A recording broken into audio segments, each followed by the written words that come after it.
Hello everyone, Eric Jonas Swenson here, another one of the church basement tapes, coming to you from Holy Trinity Lutheran Church in New Rochelle, New York. We're going to have a little lesson on Pietism tonight, and our teacher is going to be Valentin Loescher. Now, if you know anything about Lutheran history, you should know the name Valentin Loescher. Who was he?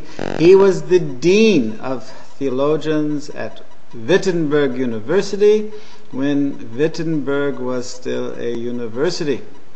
He was the editor of the, I might say this wrong, Unschuldigen Nachrichten.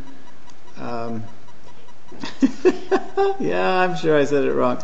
I don't have it in front of me, folks, and my German, it's been a while. So, it does not translate exactly into English well, but it means something like the innocent news. I could spend time trying to get a better translation, but I can't think of it right now, and this is not a major point. But what was it? It was really one of the world's first theological journals. It would be an important figure just for that. But he had a long and important career. He covered the theological waterfront through the Unschuldigen Nachrichten, and this was a time of course, the rise of these controversies, not just around with Pietism. There was a running battle, of course, with the Roman Catholic Church and the Reformed Church, but his reports stand as an excellent source of information about the positions of Lutheran Orthodoxy, the pastors. Not just him, but of many people would write in letters, and he would publish excerpts, and he reviewed many things, and so it's also a good source of material there. All in all, it's great stuff, except for he was a human being, and his mind played tricks on him too. He got into a running battle with Joachim Lange of the Halle Seminary. And Lange himself was a piece of work. He was a professor of theology, and all of these fellows on the Halle faculty, they realized that they were doing something slightly different, and that they were in the forefront of a movement that was under attack especially by the theologians of Wittenberg, Loescher and all, also Herr Meyer of Hamburg, and also the theologians of Jena. Jena and Wittenberg were the two main universities educating Lutheran pastors at the time. And, such an uproar had started around the Desideria, however you want to say it, of Philip Jacob Spener, but so that by the time of the arrival of Halle and its being seen as a center of Pietist theology, there had been almost a generation of writing. These guys were all sharpening their swords, as they say, steel sharpens steel. But what we don't really see is that we're talking about human beings here. Human beings with personalities, flaws, tempers,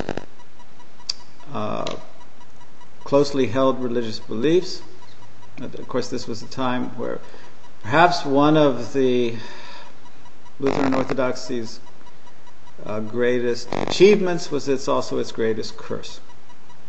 To spend so much effort into perfecting a theological system that the evangelical religion, a religion that was meant to bring freedom to people, had turned into an intellectual system. Now, I have my opinions that perhaps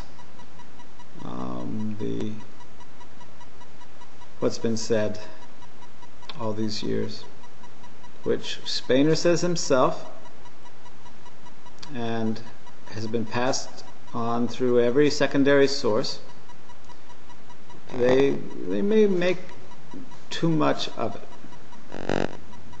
That is to say that Lutheran Orthodoxy was a cold or dead faith. I read some of these fellows, and when they're preaching, when they're writing devotionals, they have a live faith. Also,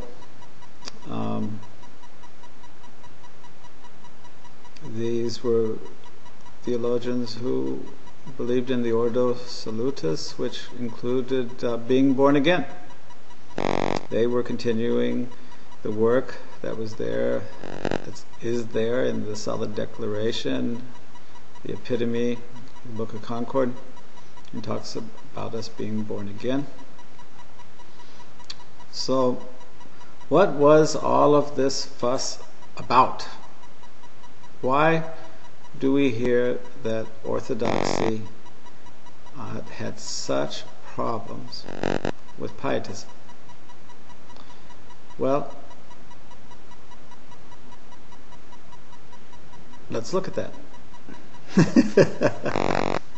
And one of the things that I want to talk about tonight, with the rest of this little tape, and probably will continue into the next little one, I have a copy here of the English translation of the complete Timothy Varenus. This is Dr. Valentin Loescher's The Complete Timotheus Varenus. I don't know how to say this. I've never heard anybody.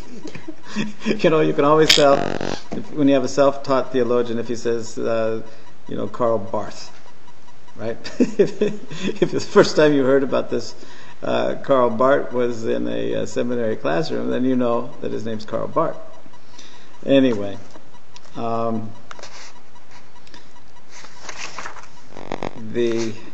this book was translated by two Wisconsin Synod professors. It was published in 1998, and it is a great service to the world of Pietist studies, of which, of course, there isn't too much of that going on in English, unlike in Germany. But I tell you, it's when you read these things, and you have some, well, if you're like me, and you have you work to have a balanced understanding of Pietist theologians. You don't want to just be. You don't want to just be. Well, you have to be impartial. You have to be impartial. So, but I see so much in here that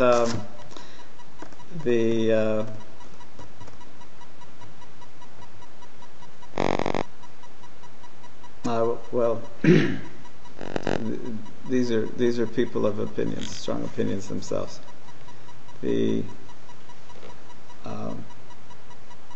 So what I'm going to do when I start back is to get into a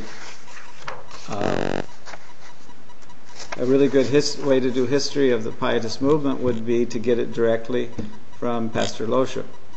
He, of course, has all kinds of problems with it, but what a better way of looking at the actual events as they unfold in the Pietist revolution in Germany than to get it from not one of their someone who was silly because they were all caught up in it and they couldn't see no wrong, but in someone who is a critic of it. A critic of it. So,